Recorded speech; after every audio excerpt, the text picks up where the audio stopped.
33살 주식 실패로 빚만 마이너스 7천 인생이 리셋되었습니다. 2년 전쯤이었다. 전기차와 정책 테마가 한창 주식 시장을 뜨겁게 달구던 그때 나는 내 삶에 큰 변화를 주기 위해 주식에 뛰어들었다. 다들 테슬라로 큰돈을 벌었다는 소식이 전해졌고 유튜브와 각종 주식 커뮤니티에서는 차세대 테슬라를 찾는 투자자들이 끊임없이 이야기를 나누고 있었다. 나도 그들처럼 빨리 경제적 자유를 얻고 싶었다. 결국 그 욕망이 내 인생을 뒤흔들게 될 줄은 그때는 미처 몰랐다. 내가 선택한 종목은 미국의 전기차 기업 프로테라였다. 바이든 대통령이 직접 공장을 방문하며 미래 산업의 대표주자라 극찬했던 당시의 나에겐 확신 그 자체였던 종목이었다. 뉴스를 보고 남들이 하는 말을 믿었다. 기업에 대해 제대로 된 분석 한번 하지 않았다. 심지어 그 회사의 재무 상태도 살펴보지 않은 채 유튜브 영상과 커뮤니티 글만 맹신한 채로 그렇게 나는 내 삶의 모든 희망과 가능성을 그 종목 하나에 걸어버렸다. 프로테라 주식을 사고 나서는 아예 계좌를 닫고 2년간 보지도 않았다. 장기 투자하면 언젠가 오르겠지라는 안일한 생각이었고 미래에 펼쳐질 밝은 결과만 꿈꾸며 일상의 스트레스를 견뎠다. 남들은 모두 부자가 되는데 나만 뒤처지지 않으려면 어쩔 수 없다고 스스로 합리화했다. 주식으로 성공한 사람들의 사례만 눈에 들어왔고 주식으로 실패한 수많은 사람들의 이야기는 내 눈과 귀에서 일부러 배제했다. 그리고 얼마 전 충격적인 소식이 날아왔다. 내가 모든 것을 걸었던 프로테라가 결국 파산 신청을 했다는 뉴스였다. 순간 눈앞이 깜깜해졌다. 2년 동안 내가 기다렸던 결말은 이렇게 허망하고 잔인했다.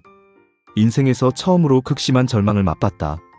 주식 계좌를 열어 확인한 순간 쌓아왔던 꿈과 계획이 모두 무너져버렸다. 내가 투자했던 전 재산은 모두 증발했고 남은 것은 7천만 원의 빚뿐이었다. 33, 무주택자에 가진 돈 전부를 잃었다는 현실이 받아들여지지 않았다. 방황하기 시작했다. 회사 일도 손에 잡히지 않았다. 자꾸만 내가 왜 그랬을까? 라는 후회와 자책이 머릿속을 맴돌았다. 주변 사람들에게는 부끄러워 말도 못하고 혼자 밤마다 속으로 울었다. 가족에게조차 이 사실을 털어놓을 용기가 나지 않았다. 내 미래가 이렇게 막막하고 두려울 줄은 상상도 못했다. 하지만 시간이 지나며 조금씩 정신이 들었다. 결국 나를 이렇게 만든 것은 주식도, 경제도, 정책도 아닌 내 자신의 욕심이었다는 것을 깨달았다. 내가 실패한 이유는 아주 명백했다. 제대로 된 공부도 하지 않고 남들의 말만 믿었고 내 인생의 방향을 오직 상승 하나로만 설정한 무지와 탐욕 때문이었다.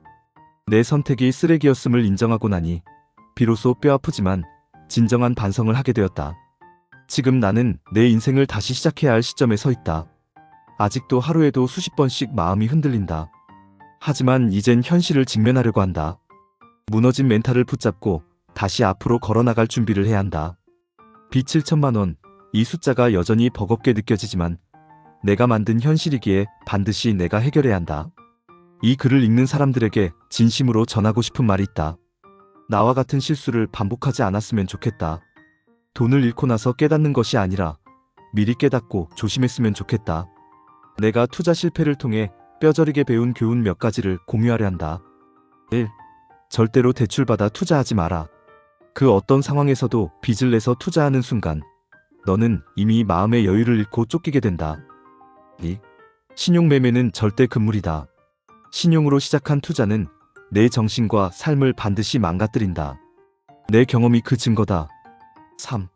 절대 몰빵 투자하지 마라. 한 종목에 모든 것을 걸면 실패했을 때 회복이 불가능하다. 반드시 분산 투자하라. 4. 반드시 본인이 공부하고 투자하라. 남이 권하는 주식은 네 것이 아니다. 스스로 공부하고 책임질 수 있는 투자만 하라. 5. 남의 추천에 휩쓸리지 마라. 유튜브나 카페의 추천 종목에 인생을 걸면 나처럼 된다. 자신의 기준으로 판단하라. 6. 상승뿐 아니라 하락도 생각하라. 항상 긍정적인 전망만 하지 말고 최악의 시나리오도 꼭 준비해라. 7. 자신의 투자 기준을 명확히 하라. 기준이 없으면 결국 감정에 휘둘리게 된다. 주식 투자 실패, 아내에게 고백하기까지의 긴 밤. 과욕이었어요. 누구 탓도 할 수 없는 내 욕심이었습니다. 요즘에 나는 숨 쉬는 것조차 버겁다. 웃으며 밥상을 차려주는 예쁜 아내의 얼굴을 마주할 때마다 죄책감이 나를 짓누른다. 어떻게든 버텨보려고 안간힘을 쓰지만 이미 나의 정신은 한계에 이르렀다. 처음 주식을 시작할 때 아내와 나는 행복한 미래를 꿈꿨다. 조금만 더 벌어 아파트 대출도 갚고 아이 교육도 걱정 없이 시키자는 목표로 가득했다. 하지만 그 꿈은 내 욕심으로 인해 산산조각 났다. 이 정도로는 부족하다는 끝없는 탐욕이 결국 나를 레버리지라는 함정으로 밀어넣었다. 현재 상황은 처참하다. 내 투자 계좌는 사실상 돌이킬 수 없는 상태다. 손실액을 확인할 때마다 가슴이 내려앉는다. 아직 손절하지 않았지만 사실상 모두 잃었다는 걸 잘 안다. 문제는 이 상황을 아직 아내가 모르고 있다는 것이다. 집에 들어가는 길마다 심장이 뛰고 손이 떨린다. 매일 밤 나는 홀로 괴로워한다. 이 비밀을 언제까지 혼자서 감당할 수 있을지 모르겠다. 집안에서의 나는 마치 두 얼굴을 가진 사람 같다. 밝은 미소로 아내와 대화를 나누다가도 화장실로 들어가 문을 걸어 잠그고 숨죽여 운 적이 한두 번이 아니다. 밤마다 어떻게 말할지 혼자 수백 번씩 연습하지만 결국 아침이 되면 또 말을 삼키고 만다. 문득 궁금해진다. 나처럼 투자를 실패한 사람들은 어떻게 아내에게 말했을까? 비슷한 경험을 한 이들이 분명히 있을 텐데 어떻게 이 고통스러운 상황을 넘겼는지 묻고 싶어진다. 그리고 간절히 알고 싶다. 어떻게 하면 이 절망의 터널을 지나 다시 삶을 정상으로 돌릴 수 있는지. 가끔 인터넷 커뮤니티에 올라오는 글들을 본다. 조롱과 장난 댓글들이 대부분이겠지만 혹시라도 진심 어린 조언이 있을지도 모른다는 희망을 품고 말이다. 혹시나 하는 마음에 나 역시 이렇게 글을 써본다. 부부 사이에 비밀이 없어야 한다는 것을 누구보다 잘 알지만 정작 이 큰 비밀을 꺼내놓기란 너무 두렵다. 혹여 아내가 실망할까? 우리의 행복했던 일상이 깨질까? 무서워 고백을 미루고만 있다. 하지만 언젠가는 마주해야 할 순간이라는 것도 잘 안다. 만약 이 글을 읽고 있는 분들 중에서 실제 비슷한 사례를 경험한 분이 있다면 진심으로 여쭙고 싶다. 아내나 남편에게 어떻게 말씀하셨나요? 그 상황을 어떻게 극복하셨나요? 내가 한 선택의 책임을 회피하려는 것이 아니다. 다만 함께 살아가는 배우자에게 어떻게 해야 덜 아프게 전달할 수 있을지, 어떻게 다시 희망을 찾을 수 있을지 듣고 싶을 뿐이다. 아내는 항상 웃고 있지만 어쩌면 이미 내 마음속에 무언가 큰 문제가 있다는 걸 느끼고 있을지도 모른다. 그녀가 밝게 웃어줄 때마다 내 마음은 더 무너져 내린다. 이제 더 이상 늦출 수 없다는 걸 알면서도 용기가 나지 않는다. 오늘 밤도 나는 잠들지 못한 채 천장을 바라본다. 차라리 모든 게 꿈이었으면 좋겠다는 헛된 소원을 빈다. 하지만 현실은 변하지 않는다. 이 긴 밤이 끝나면 내일은 그녀에게 진실을 말해야만 할지도 모른다. 다시 한번 진심으로 묻는다. 이 고통스러운 상황을 어떻게 헤쳐나가셨나요? 진심 어린 조언과 위로를 부탁드립니다. 손절한 주식이 다시 오를 때 무너져버린 나의 마음. 이 글을 쓰기까지 참 많이 망설였다. 아무에게도 털어놓지 못했던 이야기를 이곳에 적는다는 건 생각보다 훨씬 힘든 일이었지만 더는 나 혼자 이 아픔을 견디기 힘들었다. 병신 같은 선택이었다는 거 나도 안다. 그러니 부디 욕은 하지 말아줬으면 좋겠다. 지금도 충분히 괴로우니까. 몇 달 전 나는 마지막이라는 생각으로 한 종목에 투자를 했다. 이전까지 여러 주식들로 손실을 반복하고 있었기에 이 종목에서만큼은 반드시 성공하겠다는 결의를 가지고 들어갔다. 이미 다른 주식들에서 본 손실이 약 4천만 원이었고 그중 절반 정도가 대출로 조달한 자금이었다. 이 금액이 누구에게는 작아 보일 수도 있겠지만 나에겐 전부였고 절박함 그 자체였다. 처음에는 조금씩 상승하는 듯했다. 내 판단이 맞았다고, 이번에는 제대로 골랐다고 혼자 들떠 있었다. 하지만 며칠이 지나고 일주일이 넘어가면서 종목은 급격히 하락하기 시작했다. 장 초반부터 크게 떨어지는 빨간 숫자들을 보며 머리가 하얘졌다. 가슴이 두근거리고 손이 떨리기 시작했다. 나는 그 공포를 이기지 못하고 결국 손절을 선택했다. 팔고 나니 한편으론 후련하면서도 깊은 후회가 밀려왔다. 왜 조금 더 참지 못했을까? 아니나 다를까 그 다음 날부터 종목은 거짓말처럼 빠르게 회복하기 시작했다. 손절했던 금액만큼 그대로 회복하는 모습에 나는 머릿속이 뒤죽박죽됐다.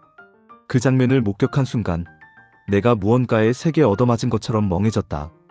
그날 이후로 내 일상은 완전히 무너졌다. 매일 아침 눈을 뜨면 제일 먼저 핸드폰을 들고 그 종목의 현재 가격을 검색했다. 보지 말자고 매일 다짐했지만 내 의지와는 상관없이 손이 먼저 움직였다. 그럴 때마다 심장은 미친 듯이 뛰었고 그 숫자들이 빨갛게 상승한 것을 확인할 때마다 가슴이 미어지는 것 같았다. 차라리 떨어져 주길 바랐다. 그러면 내가 선택한 손절이 옳았다고 스스로를 위로라도 할 수 있었을 테니까. 그런데 현실은 너무나 잔인했다. 내가 팔자마자 그 주식은 내가 투자했던 시점보다 더 높이 오르고 있었다. 스스로를 비웃기라도 하듯 내 손절이 얼마나 어리석었는지를 매일매일 되새기게 만들었다. 도무지 일이 손에 잡히지 않았다. 아침부터 밤까지 그 주식 가격만 생각했다. 그 주식 차트를 보며 울기도 하고 벽을 치며 자책하기도 했다. 몇 달 동안 계속 이 상태로 지내다 보니 점점 내 자신이 이상해지고 있다는 걸 느꼈다. 아침에 일어나기도 싫고 회사에 가는 것도 끔찍했다. 일이 손에 안 잡히니 동료나 상사의 눈치를 보게 되고 점점 업무에서도 실수를 연발했다. 그렇게 되니 내가 점점 더 초라해 보였다. 내 자신을 바라보는 눈빛에서 경멸과 자책밖에 느껴지지 않았다. 어느 순간부터는 내가 살아야 할 이유를 모르겠다는 생각까지 들었다. 아무리 마음을 다잡아도 손절했던 순간의 기억과 그 이후의 고통에서 빠져나올 수가 없었다. 친구나 가족에게 털어놓기도 너무 창피했다. 내가 이렇게 바보 같고 어리석은 사람이라는 걸 알려주고 싶지 않았다. 그래서 혼자 끙끙 앓기만 했다. 이렇게 하루하루가 고통 속에 지나가다 보니 우울증인가 싶었다. 마음이 어두워지고 모든 것에서 의욕이 사라졌다. 예전엔 좋아했던 취미나 음식조차 아무런 의미가 없어졌다. 내 삶 전체가 그 종목 하나에 걸린 것처럼 느껴졌다. 정신과에라도 가면 조금 나아질까 하는 생각도 들었다. 그런데 정신과에 간다는 그 자체도 너무나 두려웠다. 내가 이렇게까지 망가졌다는 걸 인정하는 것 같아 무서웠다. 하지만 정말 이대로 가면 위험하겠다는 생각이 들었다. 나 스스로를 돌보지 않으면 정말 돌이킬 수 없는 지경까지 갈 수도 있겠다는 생각에 정신이 번쩍 들었다. 그래서 이렇게 글을 쓰게 됐다. 나와 비슷한 경험을 한 사람들에게라도 도움을 받고 싶었다. 내가 느끼고 있는 이 끝없는 절망과 우울함을 어떻게 하면 떨쳐낼 수 있는지 조언을 받고 싶었다. 주변에서 누군가는 그냥 다시 시작하면 된다고 쉽게 말할지 모르지만 내게는 그게 너무나 어려운 일처럼 느껴진다. 나는 지금도 여전히 그 손절했던 순간에 갇혀있다. 왜 그때 조금만 더 참지 못했을까 하는 자책과 후회가 나를 놓아주지 않는다. 하지만 이대로만 살 수는 없다. 어떻게든 다시 일어나야 한다. 이 글을 쓰면서 처음으로 내 감정을 있는 그대로 드러냈다. 그동안 누구에게도 말하지 못했던 나의 고통과 자책, 우울함을 모두 쏟아냈다. 이 글을 읽는 사람들이 나에게 무슨 말을 해줄지는 모르겠지만 적어도 이 글을 쓰는 동안은 마음이 조금이나마 편해졌다. 혹시라도 이 글을 읽고 있는 당신이 나와 같은 상황이라면 제발 혼자 끙끙 앓지 말고 도움을 요청했으면 좋겠다. 혼자서는 해결되지 않는 감정이 분명히 있다. 나 역시 이제는 정신과를 찾아가 볼 용기를 내보려고 한다. 투자 실패로 인해 우울함에 빠져든 내 인생을 다시 되찾기 위해서 작은 한 걸음을 내딛어 보려고 한다. 지금 이 순간에도 여전히 힘들지만 적어도 더 이상 혼자 괴로워하지 않기로 다짐한다. 언젠가 이 아픔에서 벗어나 다시 내 인생을 살아갈 수 있기를, 그때까지 조금 더 버텨보겠다는 다짐으로 오늘을 마무리한다. 영상을 보시고 도움이 되셨다면 구독, 좋아요 눌러주시고 다양한 의견 남겨주세요.